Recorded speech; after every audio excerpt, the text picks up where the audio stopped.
Por mais de 40 anos, o Necronomicon espalhou terror pelo cinema. Mas agora, em 2026, o mal está de volta com uma promessa assustadora: entregar o capítulo mais brutal, sombrio e desesperador de toda a história de A Morte do Demônio. Quando Sam Raimi criou A Morte do Demônio em 1981, ninguém imaginava que aquele pequeno filme independente, feito com poucos recursos e muita criatividade, se transformaria em uma das maiores franquias de terror da história. Era uma mistura de medo, loucura, violência exagerada e uma energia completamente diferente de tudo que existia naquela época. Décadas depois, o universo dos Dead Its continua vivo. Mas a grande pergunta é: como uma franquia que já mostrou possessões, demônios, cabanas isoladas e massacres sobrenaturais consegue surpreender novamente? A resposta parece estar justamente na mudança de caminho. O novo filme de 2026 promete não apenas repetir a fórmula conhecida, mas explorar um lado mais sombrio e emocional do universo criado por Raimi. Em vez de depender apenas do choque visual, a proposta é transformar o terror em algo mais próximo do medo humano.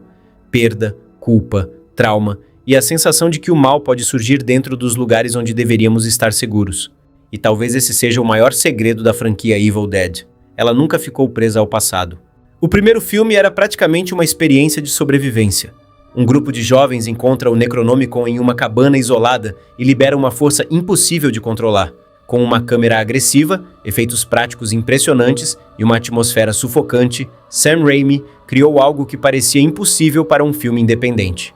Depois veio Evil Dead 2, que aumentou a insanidade, misturando horror e humor negro. O medo continuava presente, mas a franquia descobriu uma nova identidade: o exagero.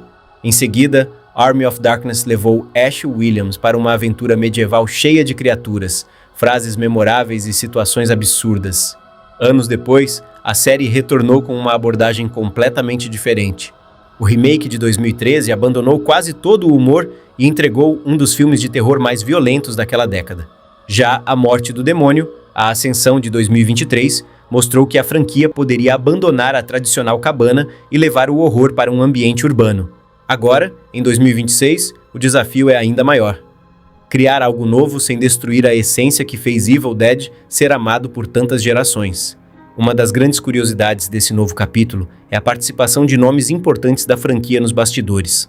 Mesmo sem depender apenas da nostalgia, a presença de Sam Raimi e Bruce Campbell ajuda a manter uma ligação com o espírito original da série.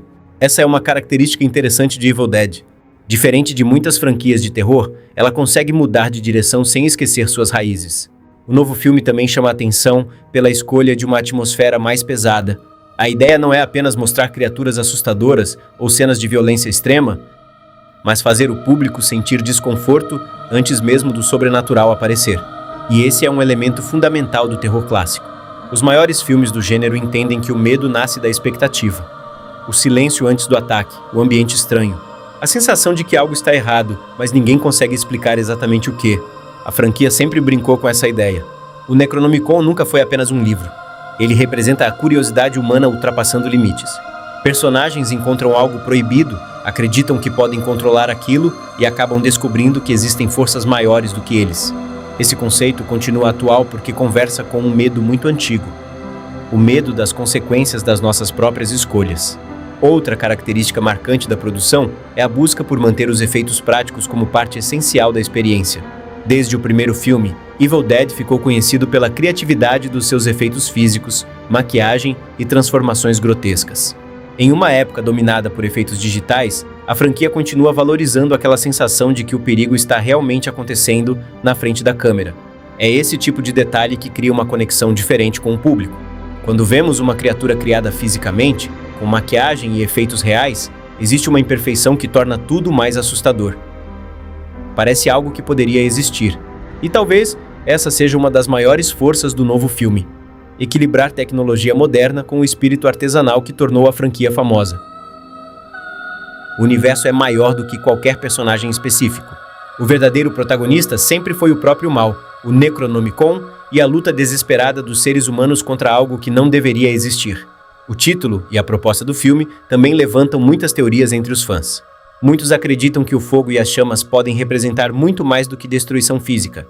O fogo pode simbolizar purificação, sofrimento, renascimento e até o fim de uma era. Talvez o novo capítulo esteja mostrando que o verdadeiro inferno não é apenas uma dimensão sobrenatural. Às vezes o inferno começa dentro das pessoas. E essa é uma evolução interessante para uma franquia que começou mostrando sangue e sustos, mas que ao longo dos anos passou a explorar temas cada vez mais profundos. No final das contas, o grande desafio de A Morte do Demônio 2026 é fazer algo que parece impossível: assustar uma geração que já viu praticamente tudo. Hoje o público conhece todas as fórmulas do terror, sabe quando um susto está chegando, sabe quando um personagem está em perigo, sabe esperar pelo próximo choque. Por isso, o verdadeiro medo precisa vir da atmosfera, da história e da sensação de que existe algo muito errado naquele universo.